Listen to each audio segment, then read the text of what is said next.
Europe 1, 8h39. Voilà, même les meilleurs peuvent avoir un peu de retard. Nicolas Cantou nous rejoint dans une petite minute. Et en attendant, on va réfléchir avec vous, Raphaël Antoven, la morale de l'info. Bonjour levé, Raphaël. bonjour Thomas. Absolument. Elle dénonçait entre autres l'islamophobie de Charlie Hebdo. Il a rétorqué qu'elles étaient avec d'autres les collabos des assassins de Charlie. Au terme du procès qui opposait Pascal Bruckner aux indigènes de la République et aux indivisibles, qui accusaient l'intellectuel de diffamation, les deux associations ont été déboutées hier de l'ensemble de leurs demandes.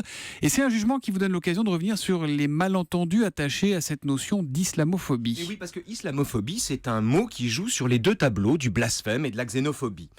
L'islamophobie est présentée à l'opinion publique comme l'équivalent de l'antisémitisme, c'est-à-dire comme un racisme, tout en désignant le rejet non pas d'une ethnie, mais d'une religion, l'islam.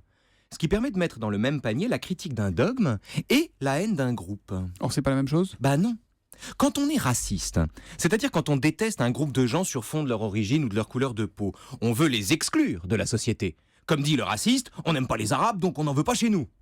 Mais quand on moque une religion sur le fond de ses croyances ou de ses rites, on prétend au contraire l'inclure dans la société, en lui infligeant le régime laïque d'insolence auquel aucun culte n'échappe, qu'il soit juif, chrétien ou musulman.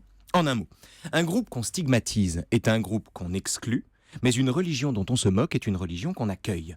Pour bien comprendre cette différence entre la haine d'un groupe et la critique d'une religion, il faut en revenir à Nietzsche, Thomas. À Nietzsche, mais pourquoi à Nietzsche ? Parce que dans la première partie de la généalogie de la morale, Nietzsche se lance un moment dans un réquisitoire d'une violence inouïe contre le judaïsme.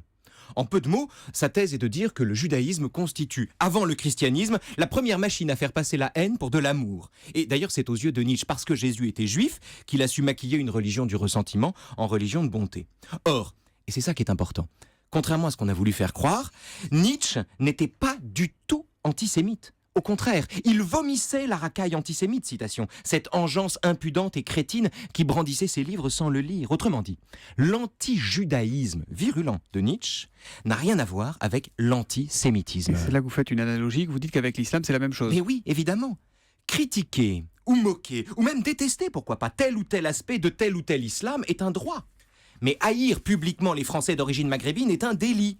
Le problème, c'est que, pour l'heure, nous ne disposons que d'un seul mot pour désigner les deux comportements, islamophobie.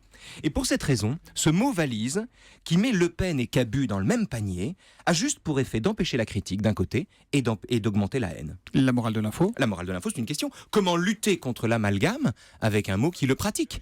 Comment lutter contre l'amalgame avec un mot qui le pratique? La morale de l'info tous les matins sur Europe 1.